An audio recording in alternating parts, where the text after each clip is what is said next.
राष्ट्रवादी काँग्रेसने लोकसभा निवडणुकीसाठीची दुसरी यादी काल जाहीर केली। मावळमधून पार्थ पवारला उमेदवारी जाहीर करण्यात आली। नाशिकमधून समीर भुजबळ यांची उमेदवारी निश्चित करण्यात आली, तर दिंडोरीमधून धनराज महाले राष्ट्रवादीचे उमेदवार असतील। शिरूरमधून अमोल कोल्हे राष्ट्रवादीची जागा लढवतील। बजरंग सोनवणे बीडमधून तर दिंडोरीमधून धनराज महाले या रिंगणात असतील। येत्या 2 ते 3 दिवसात उर्वरित यादीची घोषणा केली जाईल।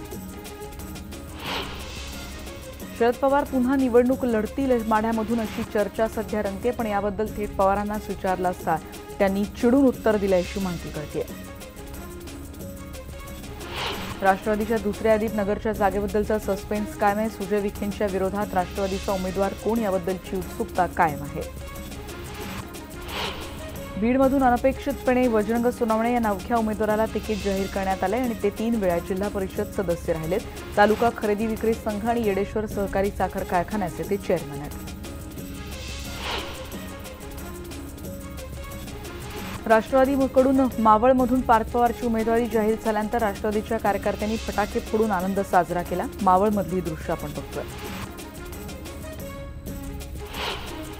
एकीकडे मुलाच्या प्रचारासाठी धावधाव करणाऱ्या अजित पवारांची हरवलेल्या मोबाईलसाठी त्रिधा तिरपीट झाली। याचा प्रत्यय बारामतीच्या सभेत आला।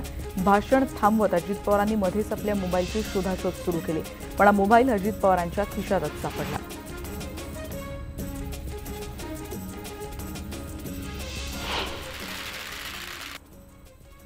एवढी बेकारी कधी नव्हती। आकडे आले, एवढी बेकारी अलीकडच्या काळामध्ये त्या ठिकाणी वाढलेली। माझा फोन कुठे रे?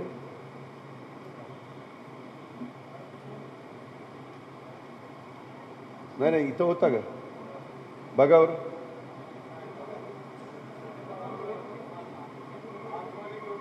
मग तिथं बघा ना। आय माणूस भांबवल्यावर काय होतं बघ।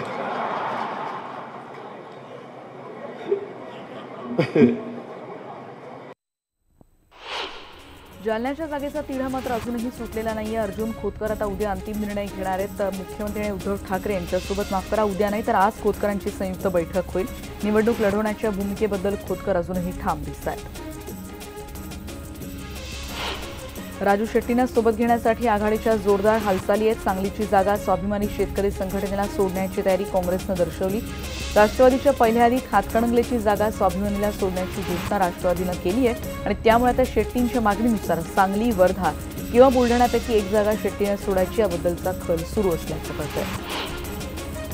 वंचित बहुजन आघाडीच्या 37 उमेदवारांची पहिली यादी काल जाहीर करण्यात आली। सर्वाधिक 6 धनगर उमेदवारांना संधी देण्यात आली। पहिल्या यादीत प्रकाश आंबेडकरांचं नाव नाही, त्यामुळे नेमकी कुठून ते निवडणूक लढवणार याचा सस्पेन्स काय आहे। सोलापुरातून ते निवडणूक लढतील अशी चर्चा सध्या सुरू आहे। भारिप बहुजन महासंघाकडून औरंगाबादची जागा एमआयएमला सुटण्याची शक्यता आहे। जनता दल आणि एमआयएमनं चर्चा करून ठरवावं असं प्रकाश आंबेडकर यांनी म्हटलंय। अमरावतीत युतीचा महामेळावा पार पडला, ज्यात मुख्यमंत्री आणि शिवसेना पक्षप्रमुख उद्धव ठाकरे हे एकाच मंचावर उपस्थित होते। अर्थमंत्री मुनगंटीवार, प्रदेशाध्यक्ष रावसाहेब दानवे, 4 खासदार त्याचबरोबर 4 मंत्री, 35 आमदार या महामेळाव्याला उपस्थित होते। युतीविषयी या दोन्ही नेत्यांनी भरभरून भाषणात मुद्दे उपस्थित केले। युती फेविकॉलचा मजबूत जोड आहे, केवळ सत्तेची नाही तर युती ही विचारांची असं म्हणत यावेळी दोघांनी विरोधकांवर टोला लगावला। आमचं हिंदुत्व राष्ट्रासाठी, ज्याला देशावर प्रेम आहे ते आमचं हिंदुत्व आहे असंही या दोघांनी आपल्या भाषणांमध्ये म्हटलंय। उद्धव ठाकरेंनी आपल्या भाषणात पवार आणि मुख्यमंत्र्यांवर टीका केली। आता शरद पवारांना तेवढं भाजपत घेऊन टाका, टीका करण्यासाठी कोणीतरी समोर ठेवा असा टोला उद्धव ठाकरेंनी लगावला। तसंच एकेकाळी चौकीदार चोर अशी आरोळी ठोकणाऱ्या उद्धव ठाकरेंनी नरेंद्रभाई म्हणत मोदींचंही काल कौतुक केलं। अमरावतीतल्या सभेत उद्धव ठाकरेंना केवळ 18 तासांपूर्वी झालेल्या मुंबईतल्या पूल दुर्घटनेचा मात्र विसर पडला होता, कारण याबद्दल त्यांनी चकार शब्दही काढला नाही।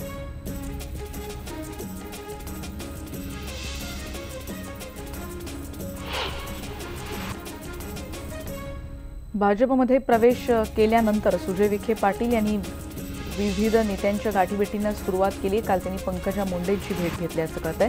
नगरमध्ये पाठिंब्यासाठी त्यांच्याकडून या भेटी सध्या घेतल्या जात आहेत।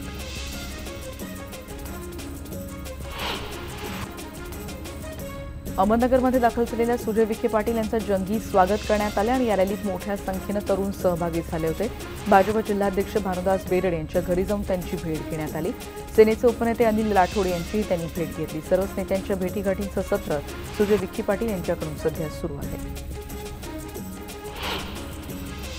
दिलीप गांधी यांना तिकीट नाकारल्यानं जैन समाजातले काही लोक नाराज आहेत. ते जैन समाजाचे गांधी एकमेव खासदार आहेत. त्यांना उमेदवारी नाकारली जाऊ नये अशी मागणी यावेळी जैन समाजाकडून करण्यात आली.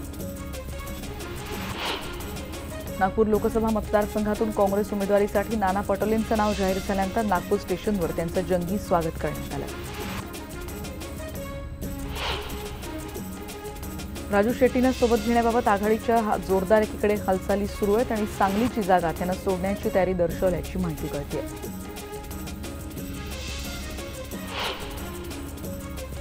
दिंडोरी लोकसभा मतदारसंघातून राष्ट्रवादी काँग्रेसतर्फे धनराज महाले यांना उमेदवारी जाहीर करण्यात आली आहे. त्यांनी काही दिवसांपूर्वीच राष्ट्रवादीत प्रवेश केला आहे. सांगलीची जागा स्वाभिमानीला देण्याबाबत सुरू असलेल्या प्रयत्नांमुळे काँग्रेस कार्यकर्ते संतापलेत. पक्षाच्या निर्णयाच्या निषेधात सांगलीमध्ये काँग्रेस कार्यकर्त्यांनी काँग्रेस कमिटीला कुलूप घातलं. काँग्रेसनं अजूनही वर्धा लोकसभेचा उमेदवार जाहीर केला नाही आणि त्यामुळे चारुलता टोकस यांची उमेदवारी निश्चित मानली जाते. जनसंपर्क कार्यालय त्यांच्याकडून सुरू करण्यात आलंय. टोकस यांची उमेदवारी जाहीर न झाल्यानं कार्यकर्त्यांनी आता कार्यालयाकडे पाठ फिरवल्याचं कळत आहे.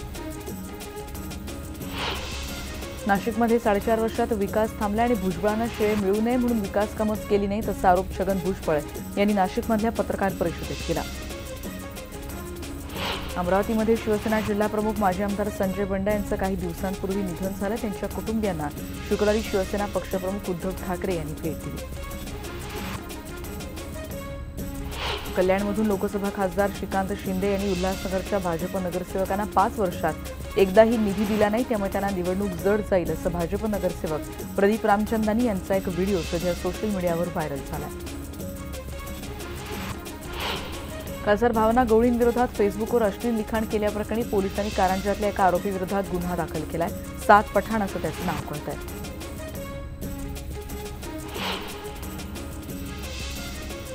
नगरमध्ये भटक्या कुत्र्यांची समस्या खूपच गंभीर आहे. कारण 2018 या वर्षामध्ये नगर जिल्ह्यात 66,488 श्वानदंशाच्या घटना घडल्यात. जिल्हा प्रशासनाने या आकड्याची नोंद केली अशी माहिती कळते. अकोल्याच्या तेल्हारा तालुक्याच्या हिवरखेड गावामध्ये एका शाळेमध्ये इयत्ता 1लीच्या वर्गात रानडुक्कर शिरलं होतं. शिक्षकांनी समयसूचकता दाखवली आणि त्यामुळे या सगळ्या विद्यार्थ्यांना बाहेर काढता आलं. लातूरची बातमी आहे. निलंगा बस स्थानकासमोरच्या बोलेरो गाडीच्या उजव्या बाजूच्या काचा फोडून चोरट्यांनी पैशाची बॅग समजून 12वीच्या उत्तरपत्रिकांचा गठ्ठा पळवल्याची खळबळजनक घटना घडली. भर दुपारी पोलीस चौकीपासून हाकेच्या अंतरावर गुरुवारी ही घटना घडली. हिंदू मुस्लिम ऐक्याचं प्रतीक असलेल्या पाथरी शहरात उर्स उत्सवाला कालपासून सुरुवात झाली. मोठ्या प्रमाणात आतिषबाजी या निमित्तानं केली जाते. कोकणासह खानदेशातही होळी उत्सव मोठ्या प्रमाणात साजरा होण्याची तयारी सुरू झालेली आहे. तरुण मंडळी डोलचीचा वापर करतात आणि खानदेशात होळी उत्सव मोठ्या उत्साहामध्ये साजरा केला जातो. मनमाड लासलगाव मार्गावर भरधाव वेगानं जाणाऱ्या 2 मोटरसायकलची समोरासमोर धडक होऊन भीषण अपघात झालाय. दत्तात्रय बोडखे या सेवानिवृत्त सैनिकाचा मृत्यू झाल्याचं कळतंय. 3 जण यात गंभीर जखमी झालेत. मनमाडच्या उपजिल्हा रुग्णालयात त्यांच्यावर उपचार सुरू आहेत. मनमाडमध्ये बागलांच्या दरी शिवारात डाळिंबाच्या बागेमध्ये बिबट्याचा एक बछडा आढळून आला. वनविभागाला याबद्दल माहिती दिल्यानंतर बिबट्याच्या पिल्याला पकडण्यात आलेलं आहे. 3 ते 3.5 महिन्याचं हे बिबट्याचं लहान पिलू असल्याचं कळतंय.